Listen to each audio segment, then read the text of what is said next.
how to change GCash number in TikTok Shop. So hello guys and welcome back to today's video.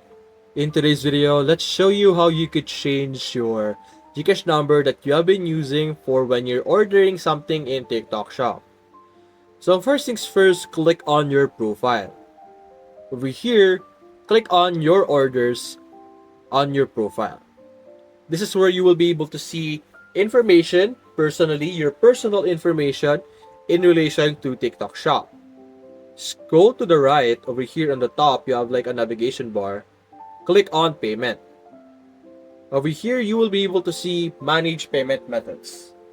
And as you can see, we have here our GCash. Simply select this and you could delete this payment method. After you delete it, you could now simply add another payment method through our shop over here. So let's go back to our shop and do it when you're ordering something in this section.